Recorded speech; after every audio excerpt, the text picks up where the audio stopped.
Un saludo para todos nuestros hermanos de Templo Belén, Casa de Pan. Queremos alimentarnos de la palabra del Señor, que siempre es la que nos trae esperanza, nos rescata y nos bendice. Por eso oramos y creemos. Así que un saludo para todos en cualquier lugar de Medellín, Antioquia, nuestras iglesias, las sedes que tenemos en distintos lugares.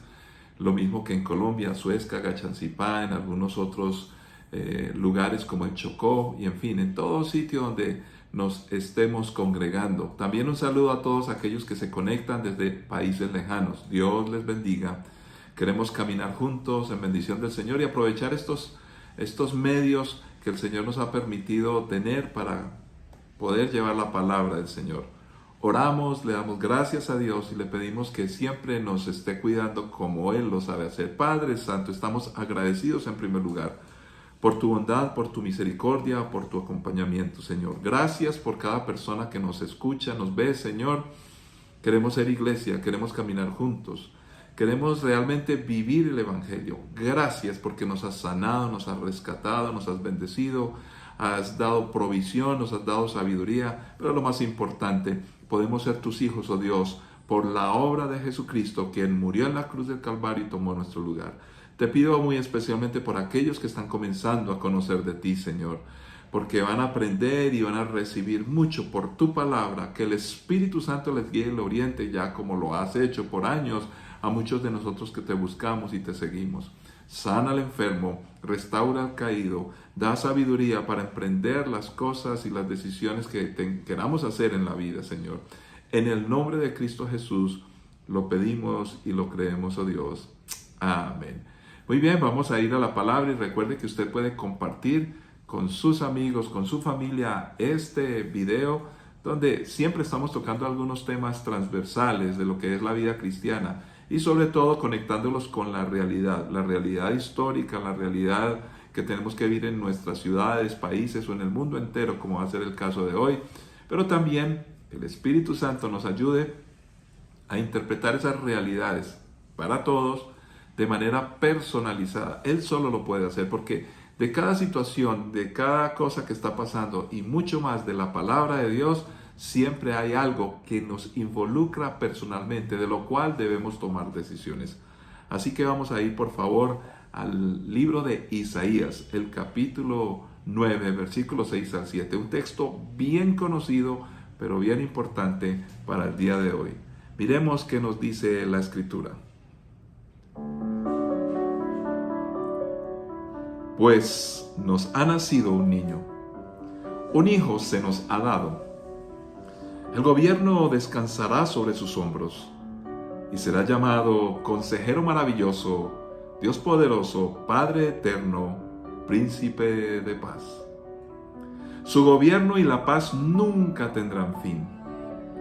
Reinará con imparcialidad y justicia desde el trono de su antepasado David por toda la eternidad. El ferviente compromiso del Señor de los ejércitos celestiales hará que esto suceda. Padre, es tu palabra que como siempre con suma urgencia la necesitamos, Señor. Aquí nos habla de una promesa maravillosa, un Mesías, un Señor con un gobierno por fin justo y de paz. Señor, eso es lo que el mundo necesita. Lo que millones y millones alrededor del planeta desesperados añoran. La única esperanza que realmente nos puede traer la paz, cambiar y corregir el corazón del hombre viene por el Evangelio, por Jesucristo, por la palabra. Señor, por eso la predicamos y la compartimos. Y si habláramos hoy de una oración misionera, tiene que ver con esto sencillo de llevar a Jesucristo para que sea el Señor en cada lugar del mundo, en cada pueblo no alcanzado. Por eso oramos para que nuestro compromiso sea firme y fuerte y que con tu palabra, Señor, siempre como estandarte, como espada, no que destruye, sino que bendice, Señor, podamos penetrar en ese mundo de tinieblas difícil, complicado, Señor, denso, para que le alumbre la luz del Evangelio a millones y millones de personas como lo ha hecho con nosotros. En Cristo Jesús, gracias, oh Dios. Amén. Qué lindo texto de la Escritura. Pero, ¿por qué estamos hablando de este pasaje que normalmente siempre usamos en épocas como de Navidad. Por supuesto, ya estamos casi que iniciando el penúltimo mes del año y creo que es oportuno. Pero podemos mirar por la palabra la realidad e interpretar correctamente qué es lo que está sucediendo y está pasando. Y eso nos bendice y nos prepara. En primer lugar, empezamos a contar con un texto que nos ofrece a un Mesías.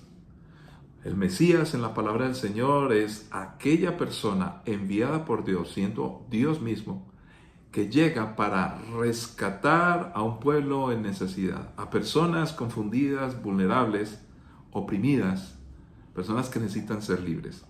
Y la promesa que se nos hace en este bello y famoso pasaje es simple y sencilla. Y permítame recordarlo porque a propósito también nos enseña principios de cómo sería un gobierno justo, un gobierno honesto. Cómo aquellas personas que están puestas en cargos públicos por elección, por ejemplo, a lo cual nos estamos acercando ya en este fin de semana, podamos tener una orientación bíblica desde el pensamiento cristiano por encima de las ideologías políticas y aquellas formas humanistas que pululan en estas épocas. Aquí se nos habla de un Mesías con características muy importantes. Uno, capacidad de gobernar.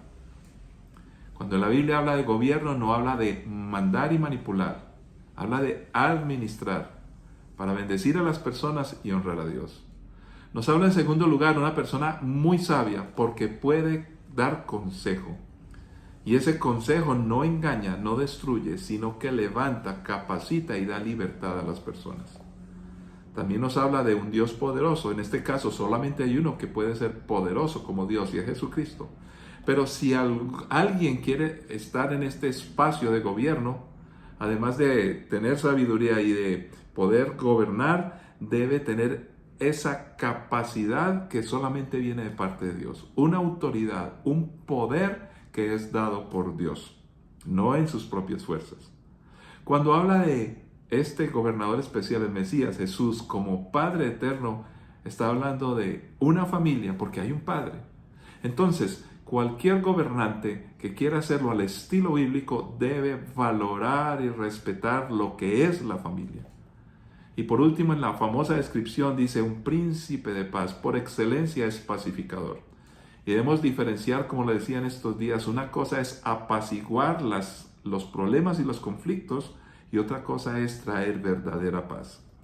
Ya estamos curtidos en escuchar promesas de paz en todo el mundo y a través de la historia, pero solamente en aquellos tratados que hacen logran alcanzar un grado de apaciguamiento, pero paz. Y si encontráramos algunos ejemplos de lo cual quisiera mencionar en algún momento, pues podríamos hablar que los han logrado cuando ponen los principios bíblicos en primer lugar. Y basta solamente recordar un poco la historia. Luego el pasaje, determinando claridad, nos habla que se va a lograr en este gobierno del Mesías imparcialidad y justicia. Qué bueno que hubiera imparcialidad. Normalmente cuando los que gobiernan hoy pierden el poder y mañana ya llega la oposición, pues encontramos revanchismos. Y siempre se analiza candidatos y gobernadores con tanta imparcialidad. Cuando se hacen propuestas buenas, no las aceptan muchos que están en gobierno o legislando, legisladores, hablemos más bien, porque lo está proponiendo alguien que es de la oposición de su partido. Entonces, hasta que no lo haga alguien que sea del propio grupo, entonces no se va a apoyar. Esto registra falta de imparcialidad. La justicia se compra por unos pesos, por influencias, y esto ocurre en todos los sistemas. Pues aquí hablamos de un gobierno único, imparcialidad y justicia. Además que habla que este reino no tendrá fin. Entonces es trascendente.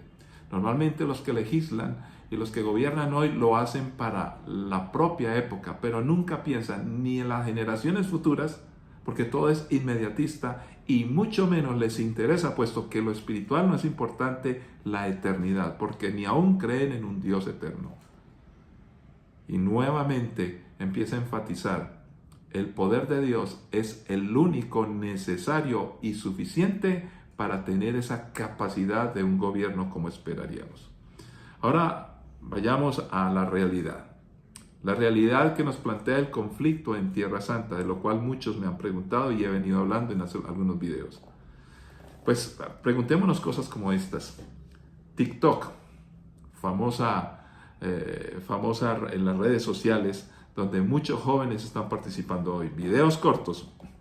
Pues ¿cómo les parece que TikTok, por lo menos hasta estos últimos días, quitó todos los videos de los testigos que narraron el ataque que hubo en Tierra Santa? Cuando llegaron estas personas y mataron a muchas familias, pues varios de ellos empezaron por TikTok a narrar su experiencia como testigos de lo que les hicieron. Esos videos cancelados, los sacaron de la red. Pero no quitó los videos de los pueblos que apoyaron este ataque de este grupo terrorista. Y esos videos celebrando que mataron a estas familias no los han quitado. ¿Por qué? ¿Por qué? La historia es clara, pero no las interpretaciones de ellas. Y tampoco podemos confundir la historia con las opiniones que usted y yo tengamos acerca de lo que sucede. Y siempre que leemos la historia, pues vamos a tratar de tener una interpretación. ¿Quién cuenta la historia? ¿Cómo podemos ser imparciales a propósito de lo que es un gobierno justo para interpretar la realidad que nos envuelve de manera correcta? Y aquí empezamos a notar, aquellas personas que quieran tener gobierno y participar por elección deberían de ser imparciales y justos. Y deberían de narrar los hechos y las realidades sin manipulación. Ahora, miremos un poquitico.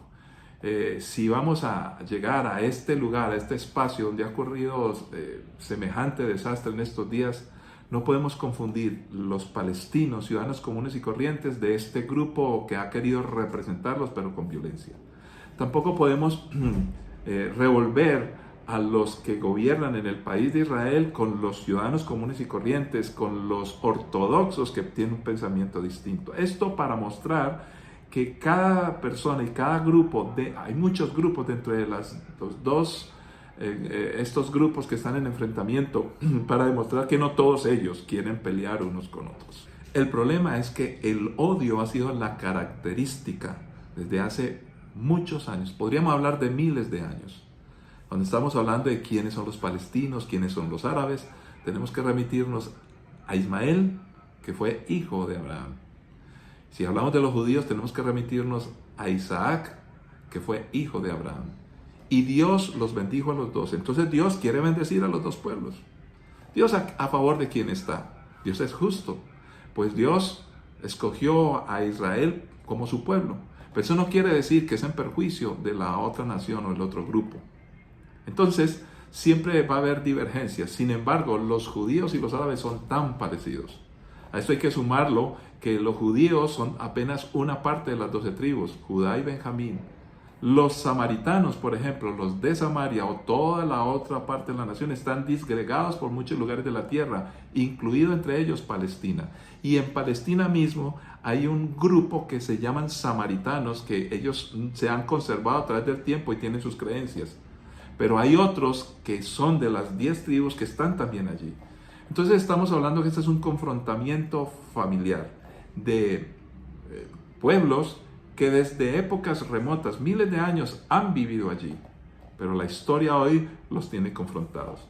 Decir quién es el que invade o quién es el que debe salir, quién realmente es el que es original en esta tierra, pues según la palabra de Dios y además la historia, los dos tienen raíces en este lugar. Ahora, no puedo en este espacio contar toda la historia, hay buena información, yo lo que sugiero es buscar para la historia personas lo más imparciales posibles. Hay bastante información donde podemos empezar a comprender qué es lo que ha sucedido. Si nos remitimos a esta última parte de la historia, podríamos hablar desde los otomanes turcos o turcos otomanes, que realmente fueron los que tuvieron por siglos este territorio. En otras palabras, allá vivían judíos, vivían palestinos, vivían árabes, otras etnias, y en buena cantidad en este territorio. Sin embargo, la tierra no era de ellos, era de este imperio otomano. Pero luego ya, por allá para la Primera Guerra Mundial, 1914 al 18 más o menos, pues resulta que ellos, a ver, estando en ese momento involucrados en esta guerra, más adelante perdieron y entonces ya no tuvieron más este territorio. Sin embargo, antes de que ellos salieran de este lugar, los ingleses, los franceses, bueno, los ingleses básicamente, pero los ingleses y franceses estaban unidos en esa historia, y usted puede consultarlo, pues ellos prometieron tanto a los judíos como a los árabes que iban a tener un territorio allí, que iban a tener un estado allí. Ahora, todavía los ingleses y franceses no tenían la tierra para ellos. Luego, cuando en la Primera Guerra Mundial los otomanos ya se acaban como imperio y empiezan entonces ahora sí los ingleses, los franceses, y convirtieron a este lugar un protectorado. Esto es, que ellos administraban, dejaban de tener las personas allí. Bueno, más adelante vino la Segunda Guerra Mundial y después en la Segunda Guerra Mundial, por causa de la necesidad y el problema que había causado la muerte de millones de judíos, entonces las Naciones Unidas decide entregar territorio. Pero solo para que ustedes tengan idea, ha habido tratados, pero también ha habido guerras. Y cada cual interpretará de acuerdo a lo que piensa o cómo fue formado. Sin embargo, es interesante notar algo. Ha habido gente en los dos pueblos, en los árabes y los judíos, que han querido tener paz. Está el caso de Anwar el-Sadat, que fue presidente de Egipto, que llegó a un acuerdo para decirles, no voy a atacar a los judíos, eso se comprometió a él con Egipto, pero ustedes devuélvanos tierra que han ganado en guerras. Pues se llevó a cabo este pacto y entonces Egipto por eso no ha vuelto a atacar a Israel. O sea que sí hubo un diálogo. Sin embargo, de los mismos egipcios, una vez en un encuentro público, pues atacaron al presidente Anwar el-Sadat y murió junto con un montón de personas. ¿Y quién lo hizo? Un grupo que era de su propia tierra. Más adelante, solamente por comentar el detalle, hubo otro reconocimiento donde los judíos se comprometieron a reconocer a la autoridad palestina.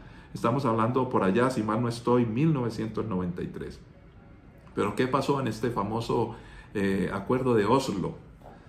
Isaac Rabin con Yasser Arafat reconocen los judíos a la autoridad palestina, pero no reconocieron todavía el Estado, pero eran los diálogos. Sin embargo, más adelante a Isaac Rabin lo asesinan. ¿Quién lo asesina? Pues uno de los judíos que no estaba de acuerdo.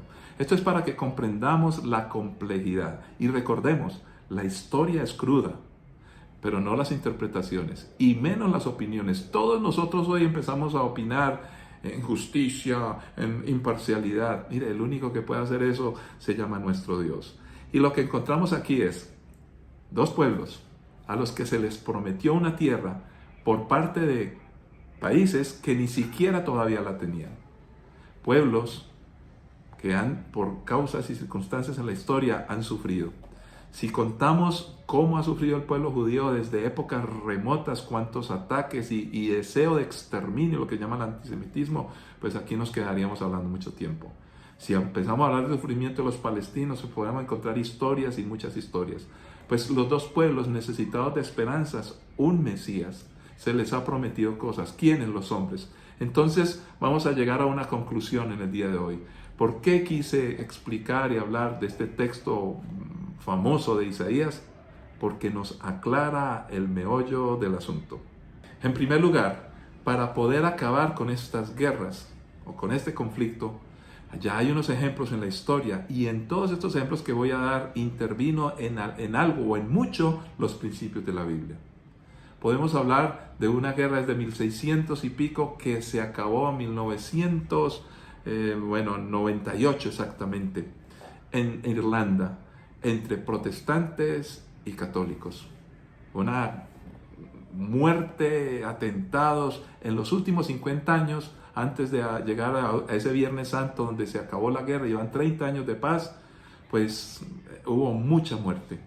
Pero se perdonó porque las madres irlandesas dijeron, queremos ver a nuestros nietos, por favor, así me hayan matado a mi familia, yo no quiero que esto siga. Y entonces llegó el perdón. Cuando miramos en Sudáfrica con el apartheid, Cuando llega Mandela a gobernar, todos esperaban una revancha, pero él invitó a los blancos a que co-gobernaran. Hubo perdón, y es un principio bíblico.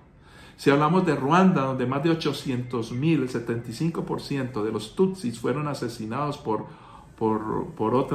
otro grupo étnico en Ruanda, pues ellos decidieron que no iban a acabar con los otros en proporción como lo hicieron con ellos, porque entonces tendrían que destruir toda la nación, todos morirían.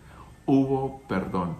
Y si ustedes supieran la cantidad de cristianos evangélicos que hay en este país por causa del perdón. El perdón solo viene por alguien que lo pueda ofrecer, y aquí es donde aparece el Mesías. Y por eso, mis queridos hermanos y amigos, nosotros necesitamos tener sabiduría. Los que pueden gobernar en justicia tienen que involucrar de una u otra manera el principio y el concepto del verdadero Mesías. Los que quieran gobernar deben de tener un reflejo de la bondad de Dios. El que ignora a Dios está condenado a sufrir y a vivir en el caos y en el conflicto.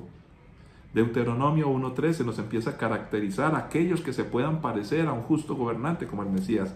Nosotros los seres humanos nunca podremos usurpar el lugar de Jesús, pero sí podemos imitar a Jesús. Deuteronomio 1:13, ya prefigurando en el Antiguo Testamento lo que es el buen gobierno, dice: elijan a hombres bien respetados de cada tribu, conocidos por su sabiduría y entendimiento, y yo los nombraré líderes de ustedes. Sabiduría y entendimiento. ¿Por qué sabios? El principio de la sabiduría es el temor a nuestro Dios. Eso es lo que nos dice la palabra. Entonces necesitamos personas sabias, pero si no hay temor a Dios, pues será un humanismo, y el humanismo siempre se guía por conceptos propios. Por eso hoy hablamos de posverdad, donde cada uno interpreta las cosas como quiere, y si va con ese pensamiento, pues siempre irá en perjuicio de otros que piensan distinto. Por eso hay que votar por personas que sean sabias, que tengan el temor de Dios. En la medida que se aparten de lo que es Dios o del temor a Dios, pues no van a tomar las mejores decisiones. Segundo, nos dice la palabra que sean entendidos. Y este entendimiento tiene que ver con una capacidad. Uno, conocer las leyes de la región, las leyes en contextos locales. Pero ¿por qué conocer esas leyes? Para comprender cómo se les va a dar manejo de acuerdo a los principios bíblicos, conocer los principios bíblicos, los cuales deben ser el marco del desempeño de un buen gobernante. Ahora, no estamos hablando de religión, estamos hablando de principios. Por ejemplo, el perdón está claramente demostrado en la Biblia. La venganza no le agrada a Dios. Entonces, aquel que no sigue estos principios bíblicos, si no los conoce, pues hará leyes que van en perjuicio precisamente de lo que Dios desea y quiere en beneficio de todos. Recordando que si alguna de las leyes que quiera el hombre imponer transgrede la palabra de Dios, entonces nosotros como creyentes y por objeción de conciencia no debemos seguir. Si hay candidatos o personas que van en contra de los principios de la palabra de Dios, por lo menos para un cristiano, no son buenos candidatos. Ahora, cada uno de nosotros decidimos, porque igual la votación debe ser libre, debe ser basada en criterio y en reconocimiento de las bondades de los candidatos. Pero ¿qué es lo que te guía a ti a escoger a una persona para que sea uno de los dignatarios que rijan los destinos de un país o de una región? Además nos dice la palabra del Señor también que deben de ser expertos. Y cuando hablamos de experticia, me encanta el texto de 2 de Timoteo. Aquel texto famoso, capítulo 2, versículos 1 y 2, pero repasemos en la última parte que dice: manda y busca hombres que sean fieles e idóneos y que le transmitan también a otros. Entonces deben de tener una habilidad, capacidad de desempeño en lo que quieren y desean hacer. Pero además de esa capacidad de hacer las cosas, de esa habilidad que se estudia, se aprende y se practica, también necesita tener fidelidad, o sea, carácter. Y entonces el carácter no tiene que ver con la capacidad discursiva, con el conocimiento, con la destreza adquirida por la experiencia. Tiene que ver con los principios que rigen el corazón del hombre. Y eso se aprende en casa, si hay valores o no, si hay amor, si hay reconciliación, si hay perdón, si hay fidelidad, si hay trabajo en equipo. Y esto se puede lograr cuando se enseña en el hogar. Y los hogares que caminan bien han recibido la instrucción de la palabra. Por eso me encanta Deuteronomio capítulo 6, Cuando Dios le dice a los padres, dice, esto manda y enseña a tus hijos y a los hijos de tus hijos. Y dice, cuando vayas por el camino, cuando llegues a casa, los escribirás en los dinteles de las puertas, en las ventanas, adentro en las paredes, en la mañana, al mediodía, en la tarde, en todo momento, la impartición de los principios. ¿Cuáles principios? Nuestro Dios uno es. Nuestro Dios es el que rescata y el que sana. Y es el que ha prometido un Mesías. Por eso debemos impartir a otras generaciones. Aquel gobernante que solamente quiere trabajar para sí mismo y para su época no es buen gobernante. Necesita trascender y ojalá pensar en las siguientes generaciones. Pero cuando en un país o en una región se está procurando acabar con la vida aún de los que no han nacido, no se está pensando en el futuro. Todos estos principios están en la palabra de Dios. ¿Dónde está el carácter de los que quieren gobernar? ¿Cómo medimos la habilidad? ¿Qué debemos de pensar y qué debemos hacer? Nuestro compromiso siempre es con lo justo, con lo correcto y creyendo a lo que dice la palabra del Señor. Si no lo hacemos de esta manera, estamos condenados a vivir en terribles problemas. Le doy gracias al Señor porque hemos conocido candidatos y en nuestra iglesia por lo menos tenemos a 2 candidatos. Una de ellas candidata a la alcaldía en Guatapé y uno de los nuestros acá en Antioquia, miembro acá de la iglesia en Medellín, la sede en Medellín, pues participante para llegar a la Asamblea Departamental de Antioquia. Son hermanos nuestros, por años han estado con nosotros, conocemos su testimonio, su desempeño, su trabajo comunitario y el trabajo, la expertise y la capacidad que han desarrollado a través de los años. Pero lo más importante, que temen a Dios y que caminan con el Señor. Cuando las personas no temen a Dios, cuando las personas ignoran a Dios, pues vamos a tener problemas. Pero no podemos obligar a los creyentes a votar por las personas que nosotros digamos, porque debe ser una decisión personal. Pero a los candidatos cristianos debemos escucharles, analizar sus principios, analizar lo que exponen, orar por ellos. Y si en algún momento vemos que su compromiso es correcto y de acuerdo a la palabra, pues merece nuestro voto. Bien, si usted tiene otro candidato y cree que es igualmente muy bueno, lo puede hacer. El punto es, y mirando este conflicto por el cual debemos orar e interceder, lo que está pasando allá es porque la gente no ha tenido al verdadero Mesías. Y no es gratuito que los candidatos hoy se ofrecen como Mesías. ¿Por qué? Porque la gente necesita esperanza. Y los que se aparecen como Mesías están diciendo, yo te rescataré, yo seré el justo, yo seré el gobernante que te traeré la paz definitiva. Pues déjeme decirle que Mesías no es lo mismo que un anticristo. Cristo, el verdadero Mesías, no es lo mismo que el anticristo. Y hay muchas personas que se levantan y hablan y dicen y opinan y exponen como si fueran el Mesías, usurpando el lugar de Jesús. El único que tiene principios rectos y completos, sublimes y perfectos es nuestro Señor Jesucristo. Por eso nos guiamos por lo que dice la palabra. Oremos y pidámosle al Señor sabiduría.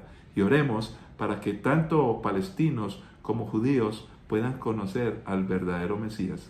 Para que por fin haya paz, la paz eterna que solamente puede traer Él. Padre Santo, te pedimos por cada persona que nos está escuchando, Señor. Para que podamos interpretar la realidad de lo que pasa en nuestras familias, donde se empiezan a generar los conflictos, pero también se pueden resolver. Te pido, Señor, por nuestro país, donde hay conflictos y necesidades.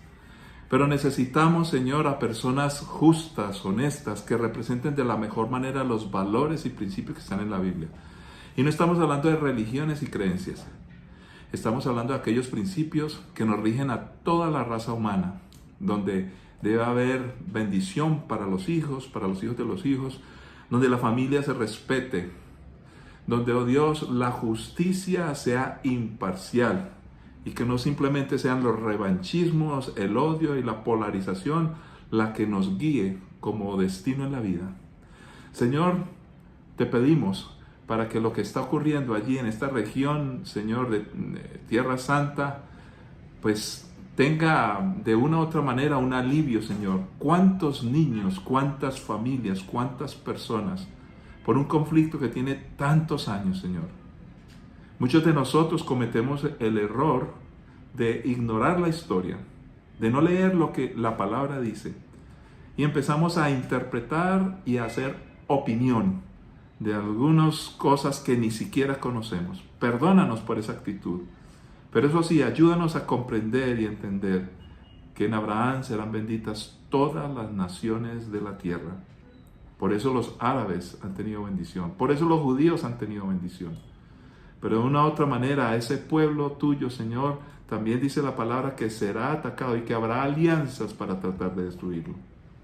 Eso es lo que sucede, no solamente allí, también ocurre en las familias, en los hogares, ocurre en nuestro país. Por eso nuestra oración intensa es: bendice nuestras familias, bendice nuestros hogares, ayúdanos a no ser personas de camorra, de conflicto, de pelea, sino de solución. Está bien, Señor, que muchas veces en nuestros trabajos y nuestros hogares hay disensión o por lo menos hay diversidad de opinión, Señor. Pero de alguna manera debemos llegar a acuerdos, Señor, donde nos respetemos unos a otros y donde sea tu palabra la que nos guía, nos apacigua los ánimos y empecemos a manifestar un carácter cristiano, pero también tener la habilidad de aprender, a tener argumentos y procurar el beneficio de todos para tu honra y gloria y, como siempre, bendición de muchos. Te lo pedimos en el nombre de Cristo Jesús, y que en nuestro territorio, en nuestra Colombia amada, haya soluciones más que peleas y polémicas. En Cristo Jesús. Amén. Y por supuesto, hablando del Mesías, les recordamos que vamos a invitar a muchas personas a nuestra obra de Navidad para que puedan conocer la historia de nuestro Mesías. Bendiciones para todos, nos encontraremos en una nueva oportunidad.